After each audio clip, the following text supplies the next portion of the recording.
I'll be reacting to Harem in the Labyrinth of the World, episode 12's uncensored version. But before I react to the last episode, the last episode of season 1, I'm gonna just go on Crunchyroll's website and I'll give a like to its censored version, though, just to show Crunchyroll a little bit of support since currently they've got like 1.8k likes, so I'll give an extra like. And now I'll be starting my reaction in 1, 0, go. Oh, that's odd. I'm really curious about the weaponry that orbs utilize.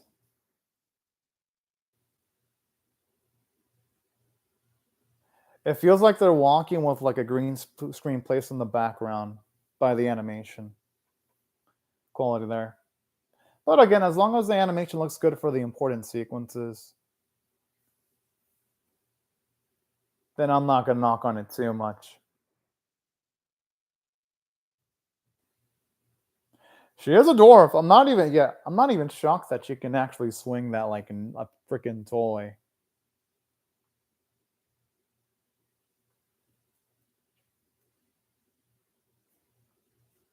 Like the way she smiled. I guess the previous owner wasn't that kind.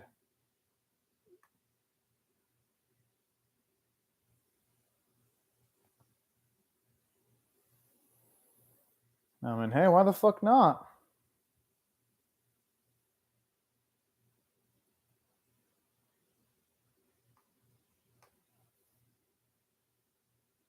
Oh.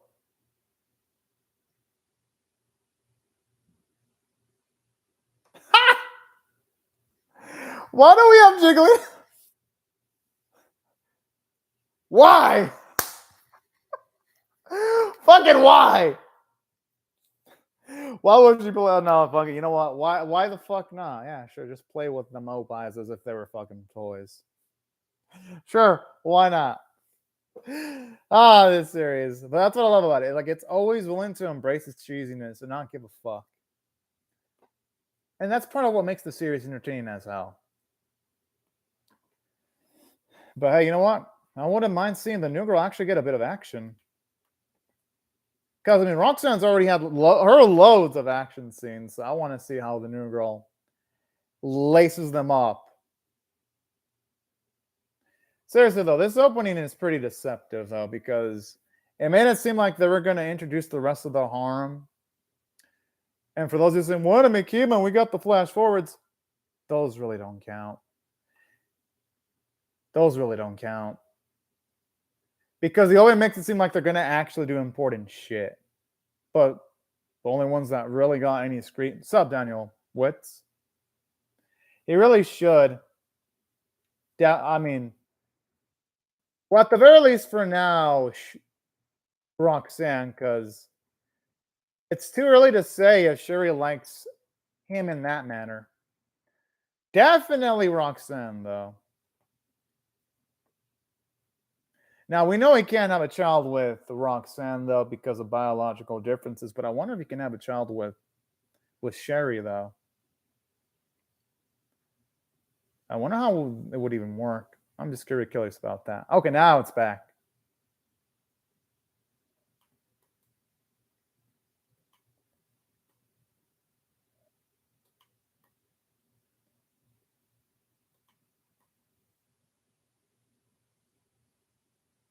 Yo, I want to see her get involved.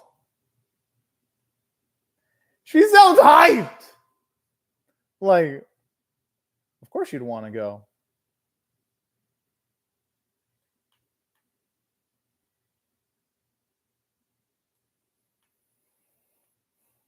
I'm really curious about that specific someone.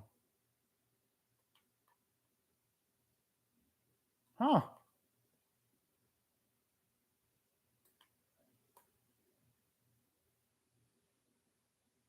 Well, Kaga is the exception to the world here.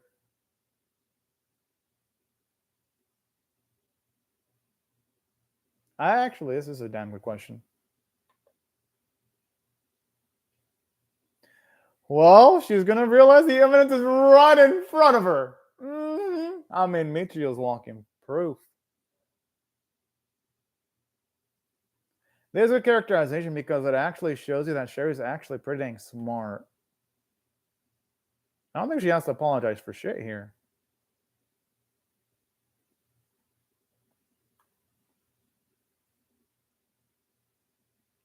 Sup, Ghost Tell? Hope you're having a great day right now. I really hope this last episode does something pretty cool, Ghost Tab, because lately some of the anime this season have fucking sucked with their endings. Rent a Girlfriend sucked balls with its ending. Smile the Astronia sucked balls with its ending. I'm like, can an ending just stick their landing this season? I'm like, geez. It's like a lot of anime collaborated this season to have like the worst ending possible. Thankfully, though, I will say this. Cyberpunk Edge Runners had a damn cool ending.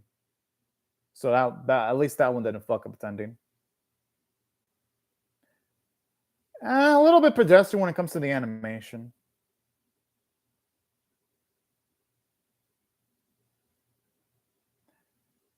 Because really, you're not really seeing a lot of that creative animation. Literally, the creatures are running towards his blade. You don't see the creatures try to like analyze that he has a blade, try to attack him from the side. Like, this is the last episode. You would think the animators would be trying a bit harder here. It doesn't matter, Ghost Stuff. The season sucked. Like, how many times were we blue balled for a confession? It never happened in Rental Girlfriend? Like, nothing happened. Like, when they were all drunk and the glasses were taken off, no one was able to figure out that Chizuru was the girlfriend that was, you know, that was doing the rental dates.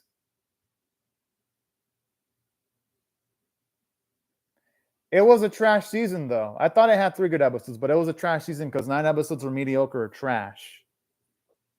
Doesn't make up for the fact that Rental's trash. When it comes to season 2. Maybe season 3 could redeem it.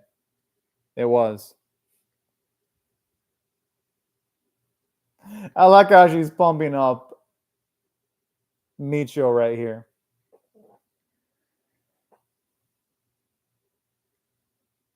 Pretty much. Because Meikyuu is a badass, that's why.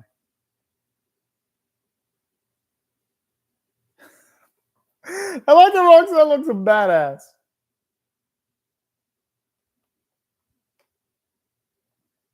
It makes sense. He's the Isekai approach. Like, that seems to be like a buff every single Isekai protagonist gets. Like, whenever they're Isekai, they automatically gain like more experience than everyone else. This even happens too in the By the Graces of the God series, where even the main character there also gains experience points quicker. So even the Fruits of Revolution, the main character there also gains experience points quicker than everyone else. Not surprised though. But narratively, I can find that as a downside though. Considering that Meikyuu gains experience quicker than others, that essentially kind of makes him a little bit like a Mary Sue, because it's like, because this essentially means he achieves more than everyone else with the same amount of effort, or maybe even potentially less effort, due to the very fact that he gains experience points quicker than everyone else. That's the worrying thing there. It's like the writers are like, oh yeah, we got to make sure we get rid of every single obstacle that our main boy in the series has, by now making him also gain experience points quicker than everyone else. I'm like, whenever Isekai anime do that, I'm just thinking, how did they ever think that's a good idea? I'm like, holy cow. Yeah, helpful anime are better too, Daniel Witz. Pretty much, Ghost Tab. Don't get me wrong, I still like the anime, but Meikyuu is sort of a Mary Sue. I mean, they're even giving him the extra experience points boost that most Mary Sue Isekai anime protagonists have, unfortunately. Pretty much. Oh! Rudius from Musuku Tenshi. He also gains experience quicker than everyone else. I'm not saying experience points, but he learns at a much more quicker rate. That's another character that comes to mind. That's in a similar spot like Meikyuu. That's a damn good question. Pretty much, Ghost Tab.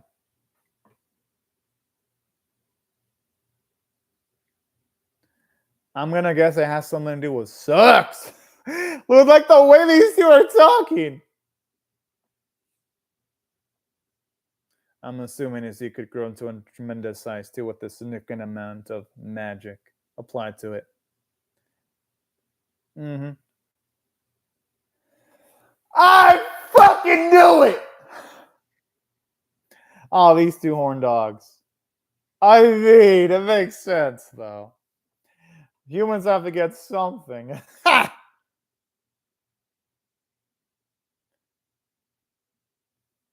At least it explains why he doesn't hit a bat towards, having multiple slaves, though. That actually does explain a lot.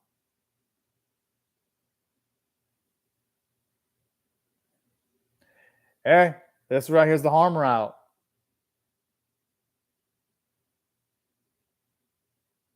Well, yeah, we know that's the case, Ghost Tab, but we never really see him in massive amounts of danger, though. That's the thing.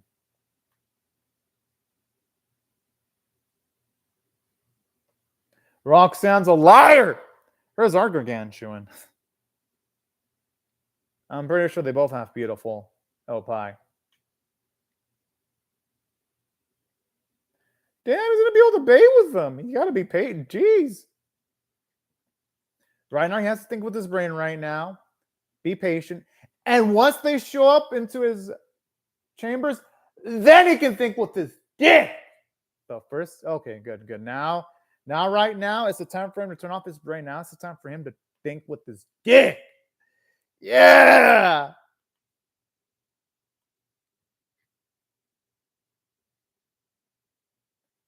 All right.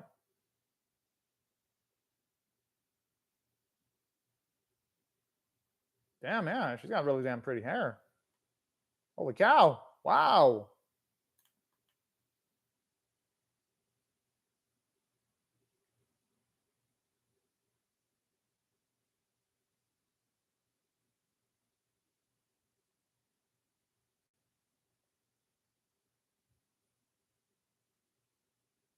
Whoa. Roxanne, she doesn't want to lose any ground. My goodness. Look at this woman.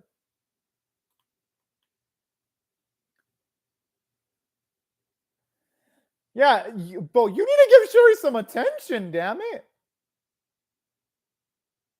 Sherry needs to be more forceful here. She needs to go right up in front of him. She cannot stay passive. She needs to be aggressive. Okay, so this is what they say the budget for, not the action. Oh, that's an interesting ghost tab. I thought it was only humans that have cinema for going SEX mode. Yeah, Sherry is obviously beautiful with the hair down. I think she's a beauty with it down, definitely.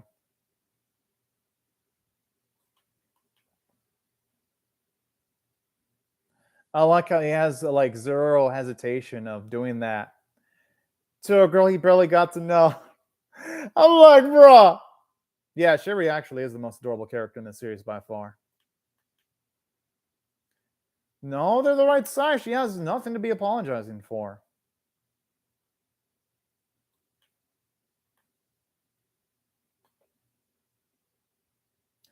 Well, those women are just genetic freaks. Roxanne's just a genetic freak. She has nothing to worry about.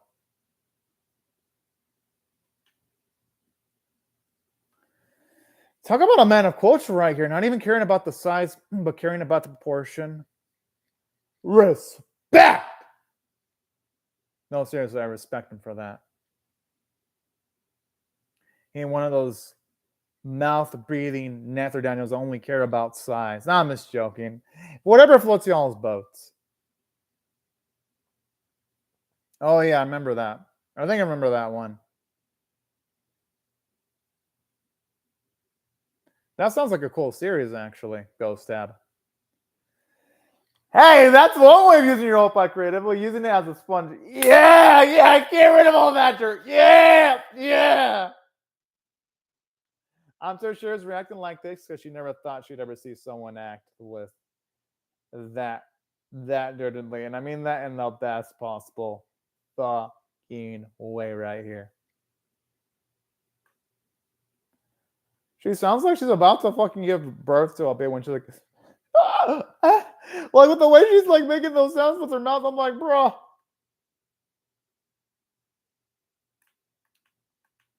With the way she was making those tongue noises, Roxanne sounded like she wanted the liquor boy to death. Which like, yeah.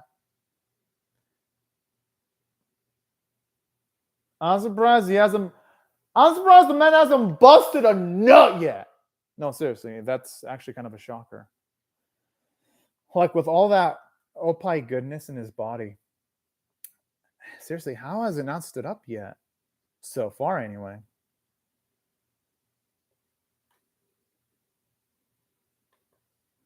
Yeah. Yeah, he's honestly living the good life.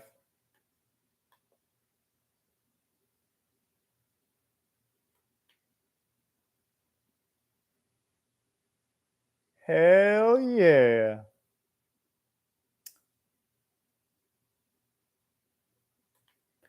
Now, in saying that, though, while I am enjoying this episode, I could see if someone were to not like this episode, I could see someone potentially not liking this episode because looking at all this, it's making me wonder, though, when are we going to see more Harem Labyrinth stuff? Still, though, I'm enjoying this episode, but yeah. The lack of anything Labyrinth related, if someone were to mention that as a deterrent towards the episode, I wouldn't blame them for that either. Still a damn fun episode regardless, though.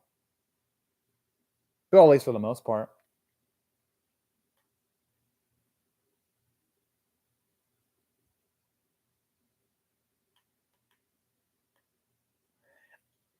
I'm surprised he had this much patience for this long. Yeah, it doesn't. Yeah, that's a damn shame they didn't announce a season 2.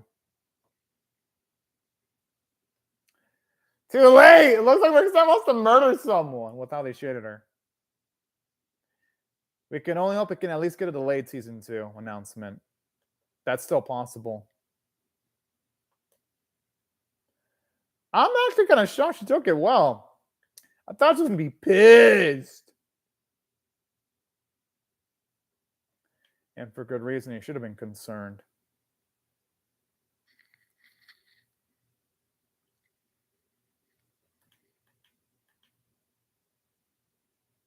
Wow. Not just that, it looks like even like the flame in the background. Yeah! Yes! Woo, boy! The only thing I wish is when she's bouncing on the bed, I really wish I would see some bed sheets moving. But other than that, though, this is looking damn nice. Okay, now he's just riding her like a fucking horse right now. Our boy's a cowboy right now. Yeah. Whoa, he even got some sweat on her. Damn, that's hot. Yo. I think the anime has been decent, Daniel Witz. I can't necessarily say good yet because this series is going to end with so many loose ends. This series can become good if it gets a season 2, then that ties up all loose ends, but there's so many loose ends to tie up in the series, though, for it to be good. Like, it has so many things left. Oh, I mean, that sounds like it'd be a fun arc. Overall, I still enjoy the series, though, but with the way this series is turning out, I think this is going to be more on the average zone for me, where it's fun, but it truly needs a season 2 for it to be taken to the next level.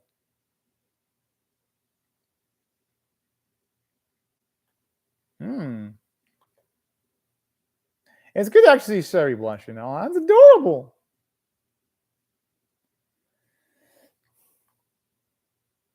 Whoa, I'm surprised Sherry wants the full low with like a 0 holding back. Yeah! Yes! That's good that it matches the manga.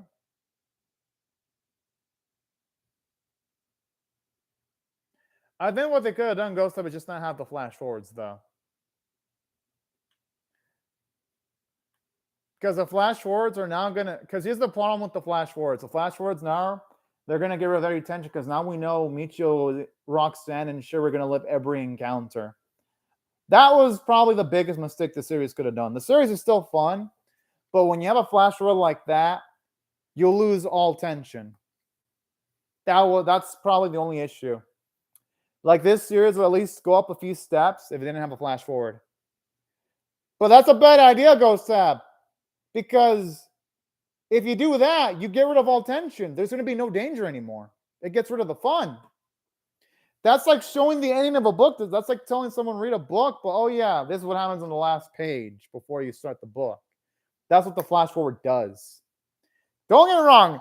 Him doing that reason was epic. I fucking love this. But that's the downside of the flash forward. All tension's gone. Now when there's action, it's, instead of it being a question of, oh, is Meikyuu going to survive? It's going to be more of, oh, how is he going to survive? I watch anime for, honestly, Ghost Up, I watch it for both. I watch it for the story and for the sex. I watch it for both reasons. I don't blame you for giving me that high of a score, Ryan. And that's cute. Seeing those intimate sequences with both Shetty and Roxanne bonding is actually really cute. And like I was like, nya, nya, nya, nya, nya. Is it just me or did Roxanne's breasts go bigger? I don't remember them being that big earlier.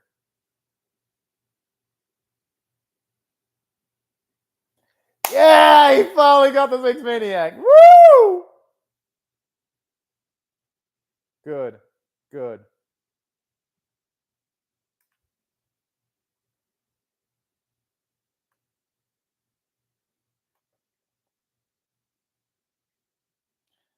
Whatever case, all the new shit he has sounds useful.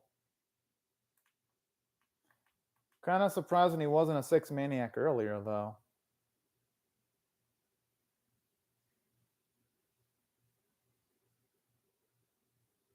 Ha!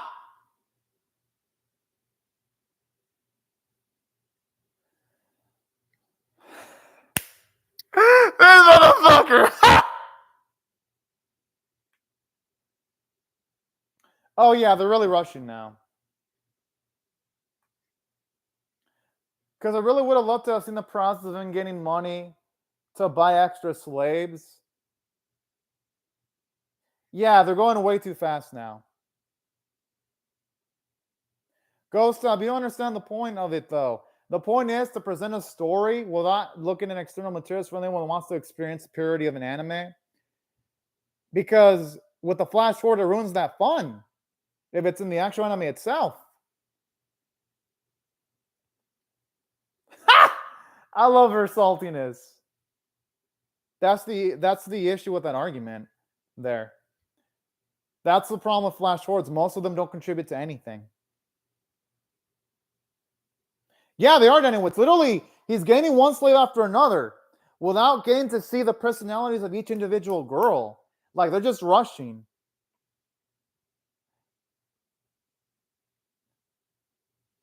Because we're not getting to know any of these new girls. It's just, oh yeah, here's a new girl, he fucks them. Here's a new girl, oh yeah, he gets to fuck them. Oh yeah, here's another new girl, and he gets to fuck them.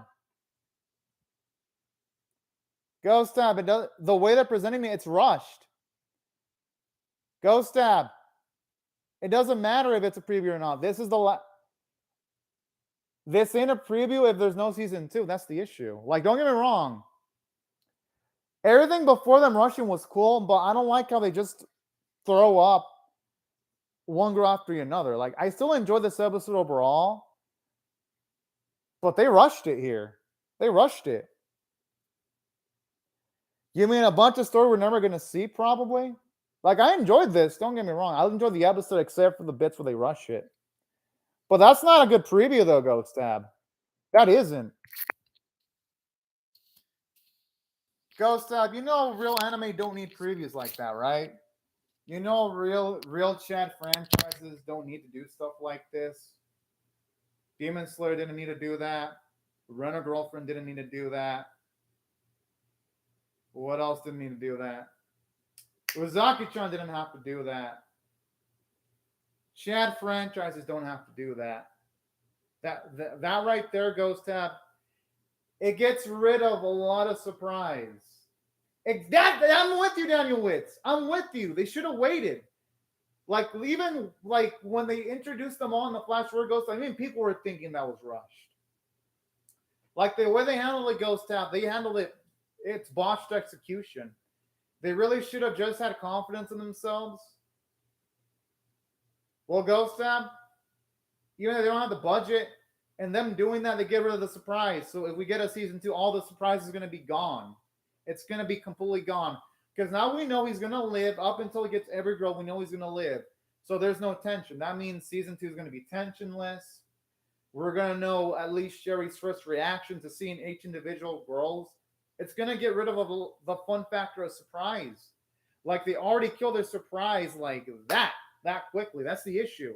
That's the reason why people are calling it rush Ghost Stab. It's a matter of principle. It's like, oh, damn. They're just doing this, that, without even giving people any surprises for season 2. It's like, damn. Do they lack this much confidence in a season 2 happening? Because that's what it looks like.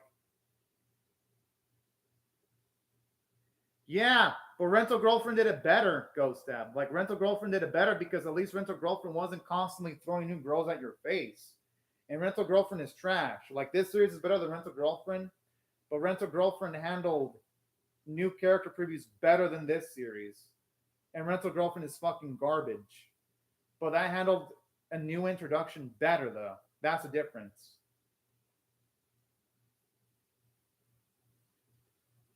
Whatever the case, Ryan, they did it rushed. Like, there's no ends, if, and buts. It's rushed.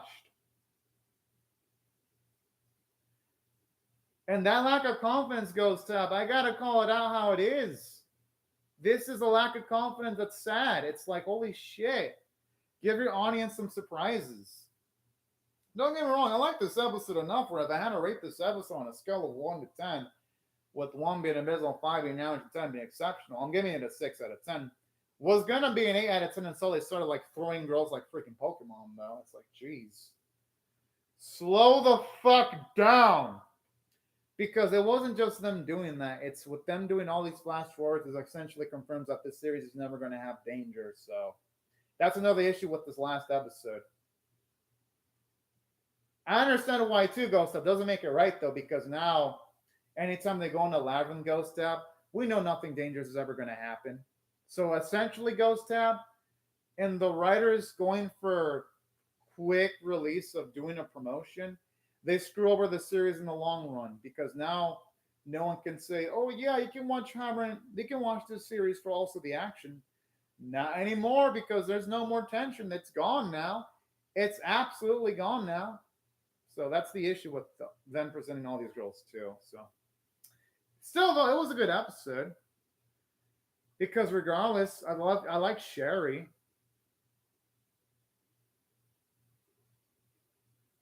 You can only do so much though, Ghost Tab. With the way they rush, they kind of limit their options now. Like, even if they change things up, it's a little bit too late for them to change too much. Now they just gotta deal with the issues that they made for themselves. All things considered. Go if they even manage to get a season 2, which who knows? They might, it might not. But yeah.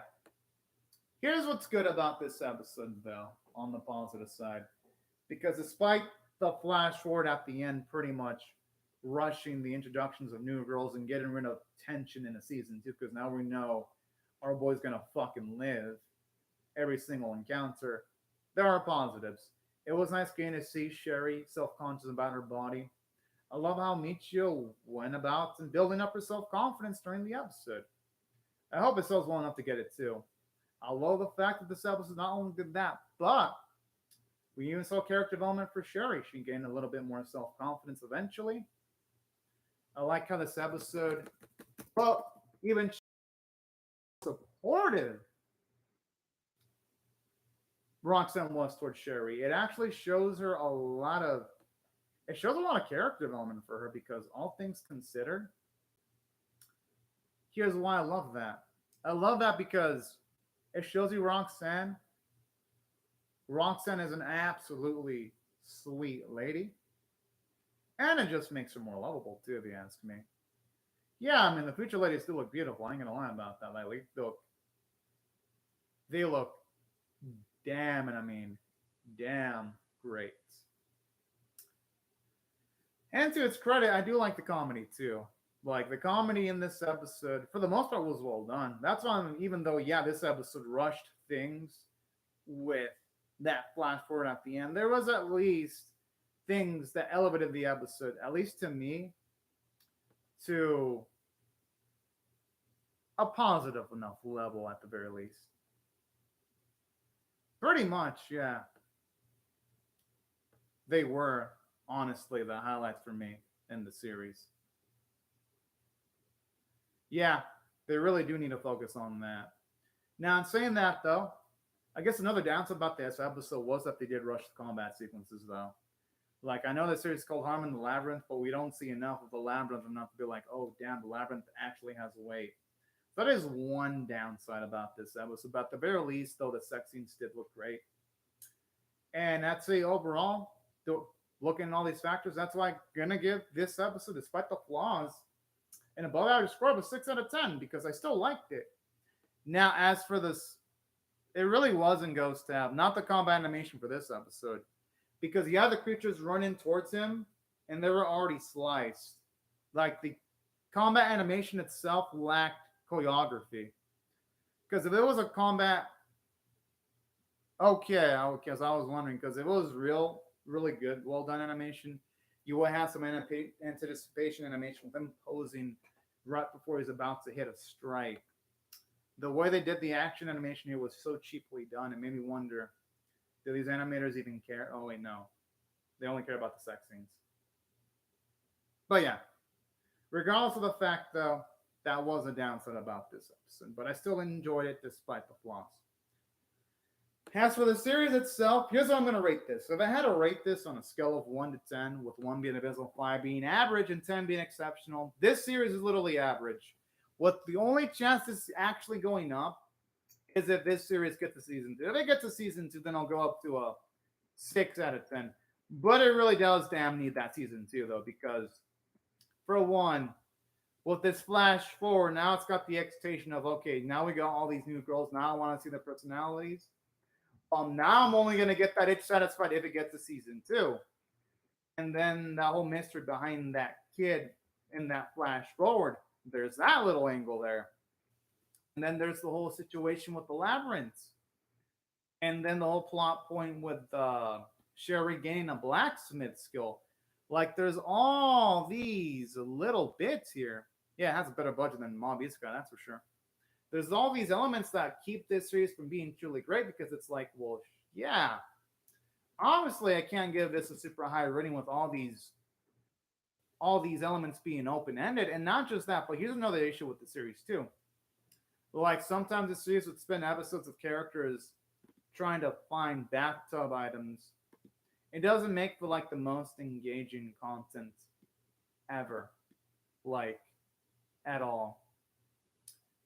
And that's one of the things that is a deterrent towards the series. And then when it came to, like, the Labyrinth action sequences, it's like, holy cow.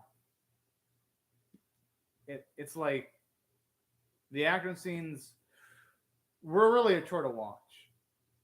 And saying that, there were positives, though, because despite these downsides, the comedy was nice. And I did like how they justified why our boy would want slaves, because he would need it to survive. Like, the more bodies you have, the higher chances you have of surviving in a world that's as rough as this. So good on the series for doing that, because sometimes you have main characters gaining slaves just because they want to have some slaves and not for an actual purpose.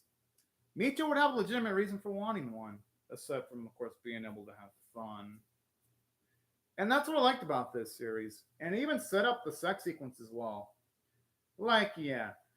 If you already say, well, anime cave, man, they just forced sex scene upon sex scene. Y'all could argue that, but I think they were justified in this series. I mean, we're talking about a stressed out guy who got isekai into a world against his own free will.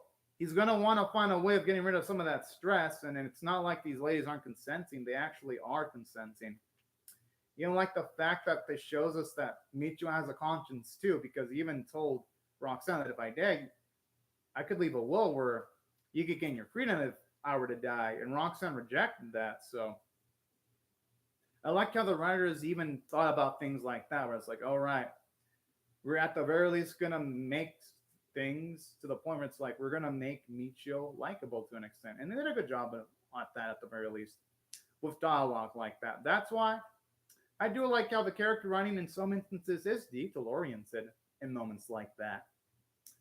And if, say, this had been handled by a lesser writing staff, this episode would have been, well, no, the series would have not been good. Thankfully, that wasn't the case, and the series was pretty enjoyable. It was decent. I liked Rita of Healer a little bit more Ghost Time because I love the urge. And it had a better budget, too. Yeah, that's what I'm saying. Like, I like how they actually mentioned why he needed slaves. Because I remember reading Anime News Network when they were reviewing the episodes, they were complaining about slaves. Even after they explained it, I'm like, wait, what? They explained in the episode why he would need slaves. That's why I like the series explaining it. Because it's like, all right, at least now there's a narrative reason for it. Which is cool, because most isekai anime wouldn't give a justifiable reason as to why a main character would want or even desire having slaves. Which is what makes this series fun in some instances. And yeah, they definitely are thirsty. Same, I hope for the backstories too. That's overall. I thought the running was decent, and honestly, I liked all the characters. I like Meikyuu as a main character because, for one, true that. I like Meikyuu as a main character, though, because, for one, I like how he shows off a decent amount of intelligence.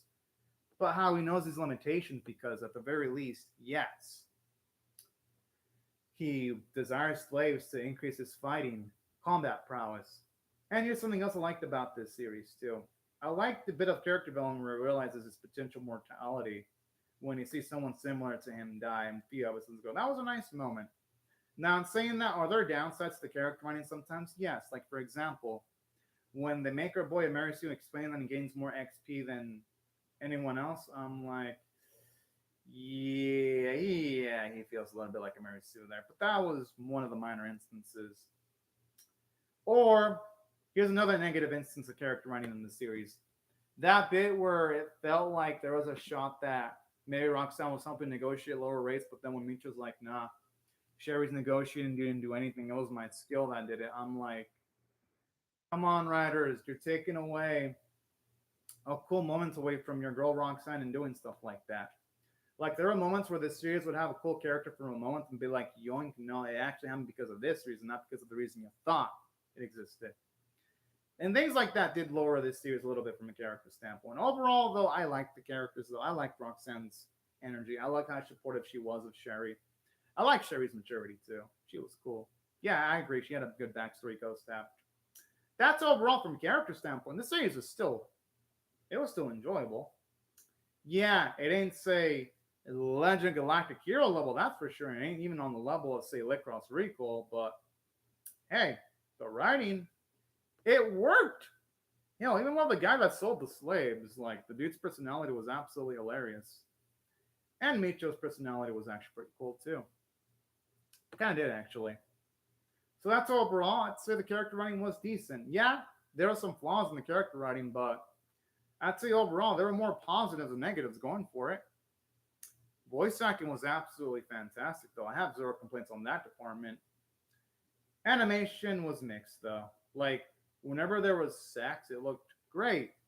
Whenever there wasn't sex, save for a few exceptions here and there, the animation looked not so great. And that's why, overall, if I have to take all these factors in consideration, if I had to rate this series overall on a scale of 1 to 10, with 1 being abysmal, 5 being average, 10 being exceptional, it's a 5 out of 10 for average. Because, yeah, it didn't really reinvent the wheel, but it wasn't terrible. I enjoyed it. If it gets to season 2, I'll check it out, definitely. But I do gotta acknowledge the flaws, though. These flaws keep it from being absolutely fantastic. But at the same time, these flaws don't keep it from being enjoyable.